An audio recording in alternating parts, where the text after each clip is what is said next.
Ever wondered how you can, truly connect and feel comfortable when you land in a new place? Avoid those awkward oops moments. Today on the deep dive, we're unpacking the essential cultural etiquette of Hong Kong. Our goal is to give you the insights to navigate its unique blend of East and West with real confidence. And our deep dive today, it's built on this really fantastic resource from moveandstay.com. These folks have been helping business travelers and expats find places to work and stay across Asia for, wow, over 25 years. Day, week, month, they handle it all. So they've distilled all that practical, on-the-ground experience into a super insightful guide on Hong Kong cultural etiquette. We're going to pull out the most important nuggets for you. Our mission isn't just, listing do's and don'ts. It's about getting those aha moments, helping you understand not just what to do, but why it really matters. We want you to show genuine respect and, frankly, make your time in Hong Kong incredibly smooth and enriching, too. Yeah, what's really fascinating, I think, is how these seemingly small actions, these little gestures, can make such a massive difference in how people see you. It's really about respecting boundaries, showing appreciation for a unique, very rich cultural landscape. Think of it like learning a new social language, one that's built on dignity and mutual regard. A social language. I like that. So, talking about this social language, what are the absolute sort of foundational ideas we need to grasp to really connect in Hong Kong? Okay, the core concept, and this underpins almost everything we'll talk about today, is face. Mianzi in Mandarin or Mian Cantonese context. It's basically a person's reputation, their dignity, their social standing. So many customs tie back to helping people save face and, crucially, avoiding causing them to lose face. This concept is a really critical lens for viewing almost every social interaction there. Right, face. So if that's the bedrock, what are some immediate, simple things a visitor can do? Actions that instantly signal respect and, help someone's face during those first impressions. Well, one of the quickest, probably most profound ways to show respect is the two-hand rule. When you're giving or receiving anything, a business card, a gift, even change from a purchase, use both hands. It's a powerful nonverbal cue. It signals humility, high regard for the other person, and shows you really value both them and the exchange. It's fundamental. That's interesting. So it's more than just politeness. It's actively acknowledging their standing. Exactly. And right along those lines, with gift giving, don't open gifts straight away. Not unless they specifically tell you to. This isn't just good manners. It ties into humility, avoiding any appearance of greed or materialism. It gives the recipient the grace to appreciate the gesture privately, without feeling pressured to react publicly. Preserves face for everyone involved. Okay. And at the dinner table. I saw a hint in our source material about not quite finishing everything on your plate. Yeah, that's right. Leaving just a little bit subtly communicates that your host provided really generously, that you're totally full and satisfied.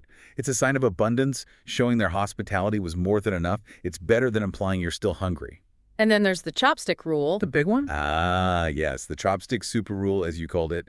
Never ever stick your chopsticks straight up in a bowl of rice, like standing upright. This is deeply associated with funeral rites, specifically offerings to the deceased. It's considered extremely bad luck. It's one of those absolute no-nos that can cause real offense, so be super aware of that one. That's a crucial one to remember. And finally, for initial interactions, the point about criticism and face. Critical, yes. Avoid criticizing someone in front of others. Ever. This directly causes them to lose face and can severely damage relationships, maybe permanently. If you have a disagreement, handle it privately, politely. It's all about maintaining dignity and respect, even when opinions differ. Okay, so we've touched on those immediate signals, but what about moving beyond that initial exchange into, say, deeper conversations or building connections? How does that whole principle of face and harmony influence how we speak or greet or even just stand in a room in Hong Kong? Well, greetings are generally more formal than you might expect in some Western cultures. A handshake is common, definitely in business, but it's typically lighter, gentler, not a bone-crushing grip. Often, a slight nod or bow of the head comes with the handshake. It's another sign of respect, especially towards elders or people in authority. It's about deference. So meeting someone new, you wouldn't just launch into using their first name? No, definitely not right away. You should address people by their title, Mr., Mrs., Doctor, and their surname first, particularly with elders or those in senior positions. Wait until you're explicitly invited to use their first name. It shows an important level of respect for their position and age. And what about personal space and touch, especially in a city as packed as Hong Kong? It's fascinating, isn't it? Personal space is valued, even though it's incredibly crowded. It's less about maintaining a huge physical distance, sometimes impossible on the MTR, and more about respecting an individual's emotional or social bubble. So even when you're shoulder to shoulder, avoiding prolonged eye contact or unnecessary touching shows awareness of that boundary. It's a silent nod to their comfort zone. And if you do accidentally bump someone, a quick, excuse me, thank you, or a nod is appreciated and usually quickly forgotten. That tension between density and personal space is a great point. What about expressing opinions or disagreements? You mentioned direct confrontation is generally avoided. Absolutely right. Harmony is highly, highly valued. It's often better to express disagreement indirectly, maybe phrase it as a question, or find ways to agree to disagree rather than directly challenging someone. Yeah. Public criticism or correction, that can cause huge embarrassment, a major loss of face. Always handle that privately if you even need to handle it at all. If you do need to voice a different view, try focusing on the issue itself, not the person. Keep it polite, respectful. If we step back and look at the bigger picture, you can really see how these actions, from the greeting to managing disagreement, all reinforce that core idea of face. Yeah. And the priority placed on social harmony. It's not about being dishonest or hiding feelings, but navigating social stuff in a way that maintains dignity for everyone. It's just fundamental to how society works there. Right, that makes sense. Prioritizing harmony, subtle communication, it seems key in personal interactions. How does that translate when you're out in public, navigating the city? What are the key things to keep in mind to be a considerate guest, just, walking around? Okay, one of the most visible examples, queuing, lining up. It's a massive part of daily life for absolutely everything. Buses, grabbing food, waiting for lifts, everything. Jumping the queue or cutting in line is a really serious faux pas. It causes real offense because it shows a deep disrespect for other people's time and sort of the agreed-upon social order. Patience is absolutely key. Good tip for the impatient among us. And photography. For all the shutterbugs listening. Yeah, important one. Always ask before taking photos of people. Close-ups, anyway. This isn't just basic politeness. In Hong Kong, there's a strong value placed on personal privacy. Taking someone's picture without asking can feel like an intrusion. It can make them feel uncomfortable or exposed, which, again, ties back to that idea of preserving individual dignity or face. Also be aware of restrictions in places like temples or private buildings, and just generally when you're out, be mindful of local sensibilities. Big public displays of affection are generally frowned upon. Also, loud or really boisterous behavior can come across as disrespectful, especially in quieter settings like temples or nice restaurants.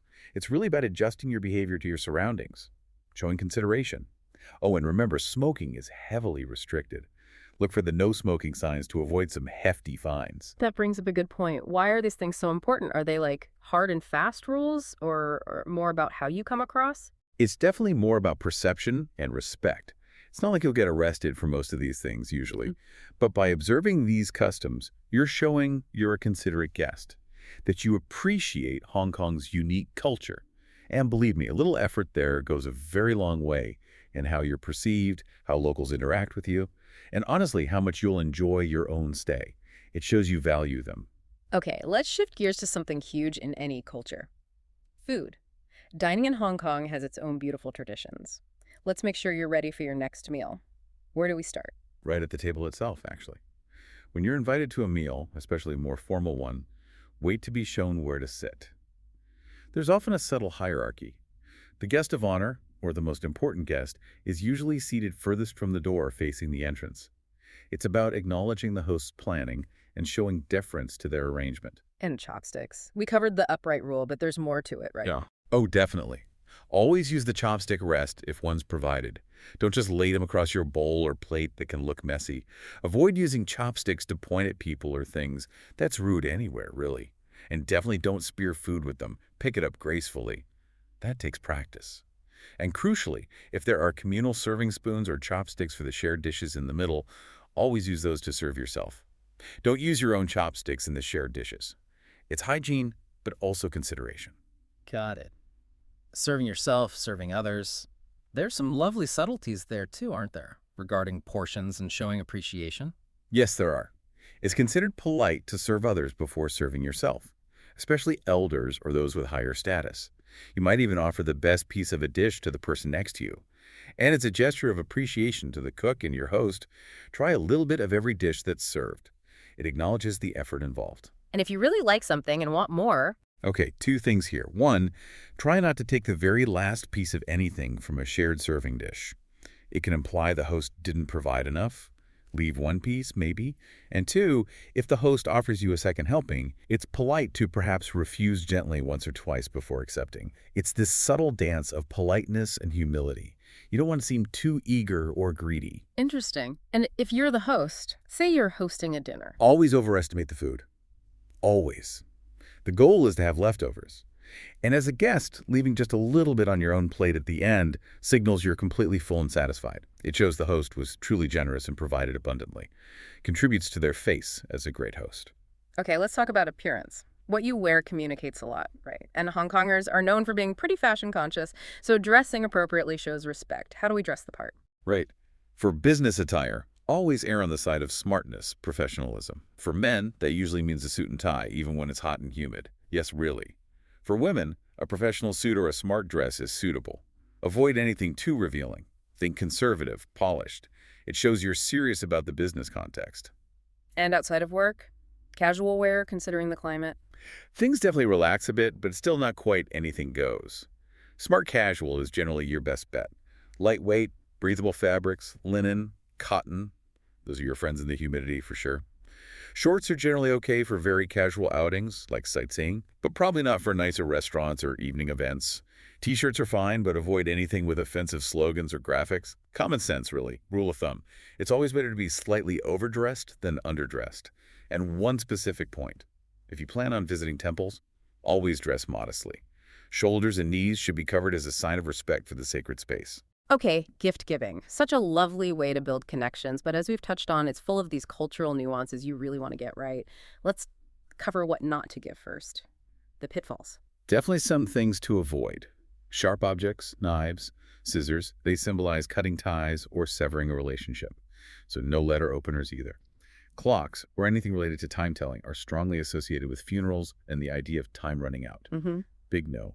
Red or white flowers are typically used for mourning, so avoid those colors in bouquets, and this is key. Gifts in sets of 4. The number 4 sounds very similar to the word for death in Cantonese. Very unlucky. So what are some generally safe good options then? What usually goes over well? Good quality fruits, especially in a nice basket, are almost always appreciated. Sweets or chocolates are usually safe bets too. Imported alcohol, like a nice bottle of wine or whiskey, can be good, depending on the recipient. Items that represent your home country can be thoughtful and spark conversation, like local crafts or specialty foods. High-quality pens or nice stationery are also good, especially in a business setting. And a really important point, always bring a small gift when you're invited to someone's home. It's just fundamental courtesy. Doesn't have to be extravagant. Right, and when you're on the receiving end, someone gives you a present, how do you handle that gracefully? Accept it with both hands. Again, that 2-hand rule showing respect. It's also considered polite to initially decline the gift, maybe once or twice, saying something like, "Oh, you shouldn't have," before accepting. This shows humility, that you're not greedy. And crucially, as we mentioned before, don't open the gift immediately in front of the giver. Wait until later when you're alone. This avoids potentially awkward reactions and preserves face for both of you. Oh, and wrapping matters. Red and gold are lucky, auspicious colors. Black and white are for funerals. So choose your wrapping paper thoughtfully. It really is a delicate dance, isn't it? Giving and receiving. Does that same kind of careful consideration apply to reciprocation in general, beyond just gifts? It does, yes. It's important to acknowledge gifts and kindnesses, show appreciation, but it doesn't necessarily mean an immediate gift of equal value is required. A sincere thank you note, or perhaps a small return gift later on, is always thoughtful and helps maintain that social balance. But again, be mindful of face. Avoid giving a gift that's so grand or expensive that it might make the recipient feel uncomfortable, like they can't possibly reciprocate adequately. That could cause them to lose face. It's about maintaining a sense of balance and mutual respect in the relationship. Sometimes it really is those subtle differences, isn't it? The small gestures that speak volumes. What are some of those general courtesies, maybe manners we haven't covered, that we should be aware of? Well, for acknowledging small gestures, someone holding a door, letting you pass in a crowd, often a simple nod or a quiet smile is enough. A full verbal thank you isn't always expected or necessary in those quick, minor interactions. It's more about a polite, understated acknowledgement. And navigating those inevitable crowds, accidental bumps. Yeah, it happens. A quick go or just a nod is usually sufficient. Don't over-apologize or make a big deal out of it. It's generally understood these things happen in a busy city. Actually, over-apologizing might draw more attention than necessary and feel a bit awkward. The common thread running through all these points, whether it's gifts or cues or navigating a crowd, it really comes down to intentionality and mindfulness. It's about being present, being respectful in your interactions, recognizing that all these small details add up. They contribute significantly to positive relationships and just a smoother experience overall. It's about engaging with the culture, not just observing it from the outside. Wow. That was a truly fascinating deep dive into Hong Kong etiquette. Really useful stuff. From that critical concept of face right down to the simple act of using two hands, it's so clear that a little cultural awareness, understanding the why behind it all, goes such a long way. Indeed, it does.